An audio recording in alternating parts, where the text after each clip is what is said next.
Qualidade de vida no está ligado diretamente aos resultados da empresa e ao grau de satisfação do colaborador com a sua função.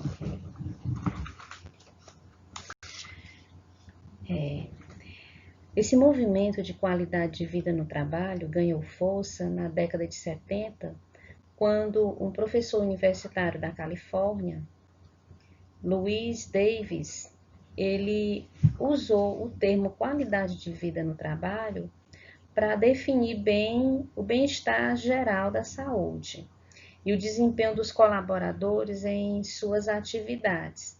E nessa pesquisa ele apontou as consequências que as empresas estavam produzindo com profissionais desmotivados, estressados, doentes e acidentados devido ao descaso com relação ao tema de qualidade de vida no trabalho. Então, cada vez mais as empresas, elas buscam, a partir de então, manter os seus funcionários motivados. E isso inclui um ambiente organizacional agradável, inclui ainda ações que possam garantir condições de trabalho, onde as pessoas possam sim produzir, dar seus resultados, mas que também sintam-se bem, como um ambiente de relacionamento interpessoal, onde as pessoas possam ter atitudes cooperativas. E dentro dessa evolução realmente histórica, foi a partir da Conferência Internacional de 1972 que surgiu então a psicologia da saúde. Então, dentro desse processo de evolução histórica, nós observamos que surgiram as doenças ocupacionais como LER e DORT. E o surgimento da psicologia da saúde veio com essa proposta, né, de garantir uma saúde também mental para os seus colaboradores dentro das organizações. Então, foi uma resposta em relação a diversas pesquisas, diversos estudos e práticas voltadas para a qualidade de vida no trabalho. Algumas dicas em relação ao papel das empresas, como garantir a qualidade de vida. Então, recursos humanos ou uma área de gestão de pessoas, onde ela possa atuar como principal agente, a partir desde a época da contratação até o desligamento do colaborador. Então, ações políticas internas que possam garantir o respeito para a qualidade de vida no trabalho. Então, a qualidade de vida também ainda envolve as ações voltadas para a segurança, né, e saúde do trabalhador, em todos os aspectos, não somente em relação a equipamentos de proteção, mas também a saúde emocional dos seus colaboradores. Desenvolvimento e crescimento também na carreira, então ações onde o colaborador ele também se sinta valorizado, não somente no aspecto profissional, mas também como ser humano. Ações onde o colaborador ele possa se sentir ouvido, então um ambiente de escuta, um ambiente onde o colaborador ele tenha voz, então proporcionar canais onde possa estreitar essa relação entre colaborador e empresa também é de fundamental importância. E, logicamente, um bom clima organizacional. Então, o RH, a gestão de pessoas, dispor de instrumentos que possam periodicamente avaliar o funcionamento desse clima organizacional, avaliando em todos os aspectos, relação entre líderes e liderados, relação entre colaboradores, entre parceiros, relação também ainda voltadas para as questões de desenvolvimento humano, políticas internas, como código de conduta, processos de trabalho, onde haja também uma clareza de qual papel de cada colaborador, de que forma ele vai executar o seu trabalho. Então, ou seja, todas essas dicas contribuem e muitas outras também para a qualidade de vida no trabalho. Foco, então, ter essa clareza, qual o foco da empresa, como ela pode direcionar o colaborador para esse foco da organização, minimizar a proliferação de fofocas, prazos e horários. O colaborador ele também tem essa transparência em relação a prazos de entregas de trabalho, horários, em relação à carga horária também, para que não possa exceder. Um ambiente onde ele possa se sentir engajado, onde ele possa se sentir apoiado. Então, ações que possam promover, cultivar esse trabalho em equipe e, consequentemente, um bom relacionamento interpessoal.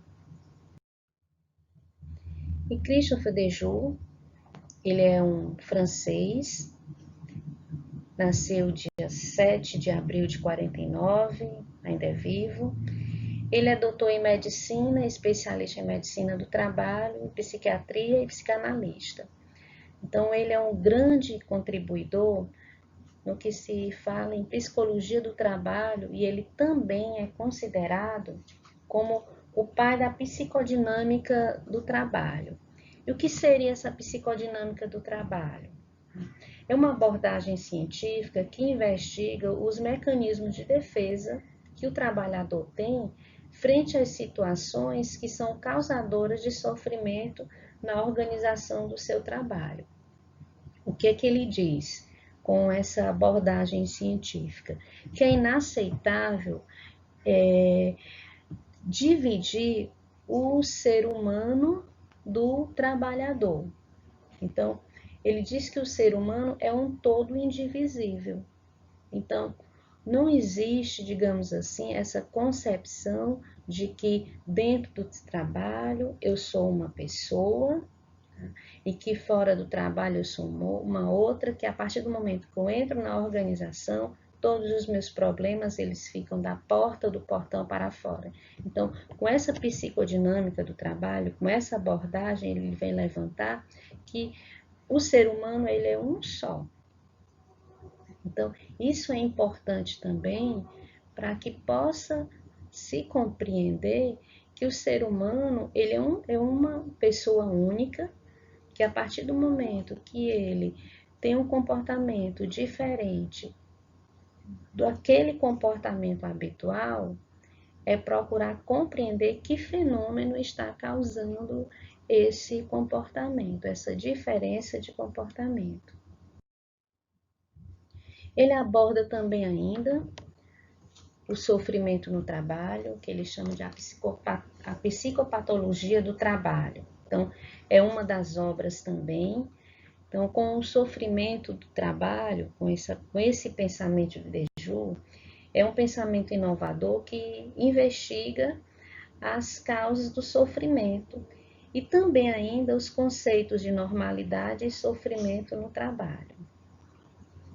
Então, ele diz que o sofrimento no trabalho, ele se constitui como uma das consequências da insistência do ser humano em viver em um ambiente que lhe é adverso e que nunca foi fácil desde a época da etimologia da palavra trabalho, que denota como algo penoso, algo sofrido, porque era um instrumento de tortura feito com 3 paus.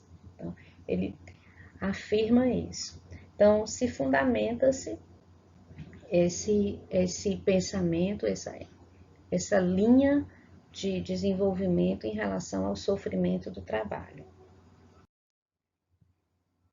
Então, ele ainda afirma que desde o desenvolvimento industrial do século XIX, que foi caracterizado pelo crescimento da produção e também do êxodo rural e concentração de novas populações, em virtude das condições precárias de trabalho, o emprego de crianças na produção industrial, salários insuficientes para a subsistência e elevado número de acidentes.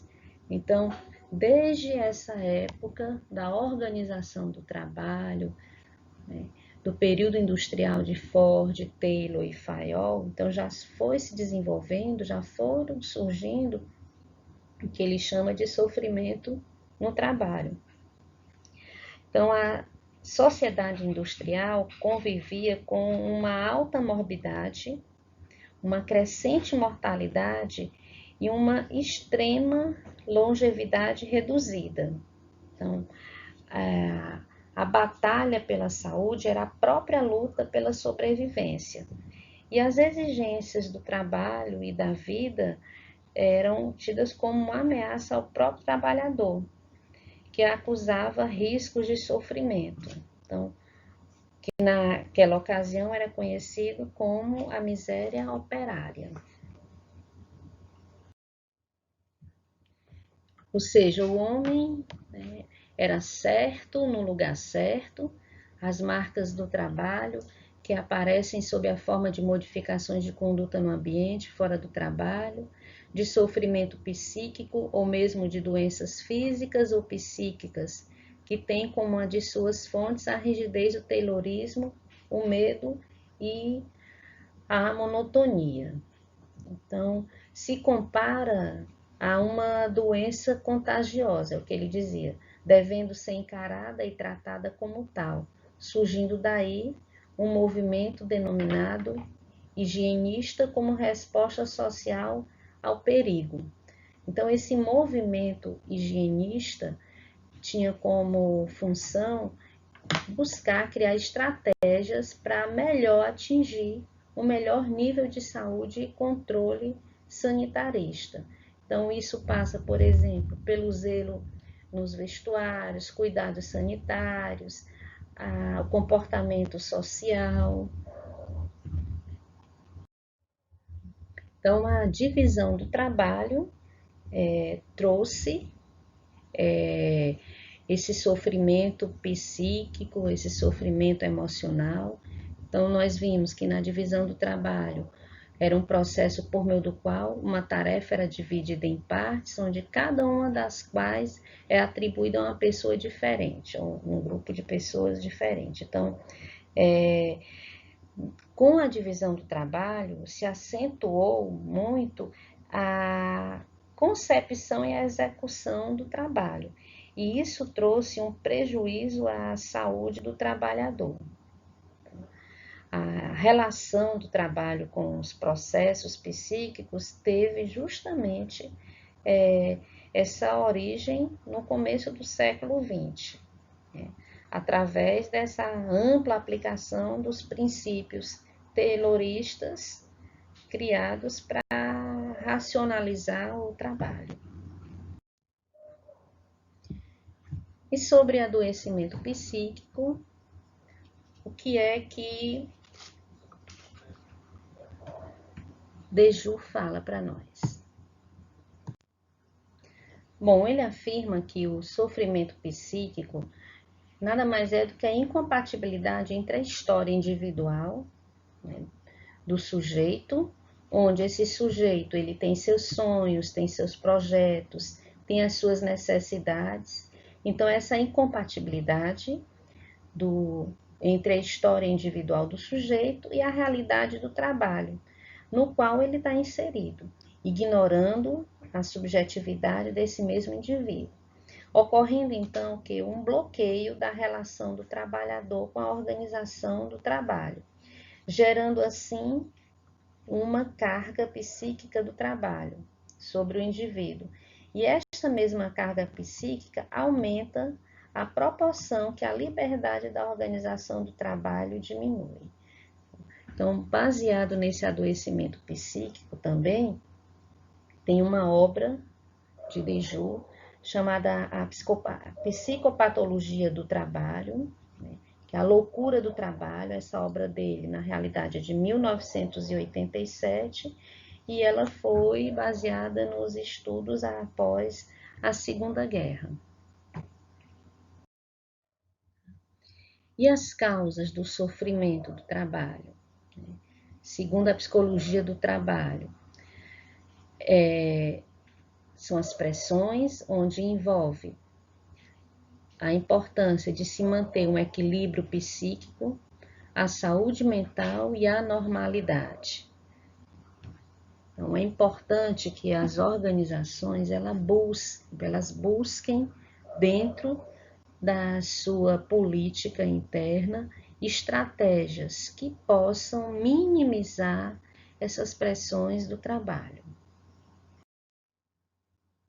Então, como é que o ser humano, como é que o trabalhador ele lidar com esse sofrimento, como é que ele permeia, como ele passeia entre essas situações adversas, entre bem-estar, entre sofrimento, onde ele é um ser único, onde ele também tem as suas necessidades individuais, como é que ele se comporta dentro das organizações, quais as interferências da organização dentro desse sofrimento psíquico, como identificar, o que fazer e principalmente como fazer.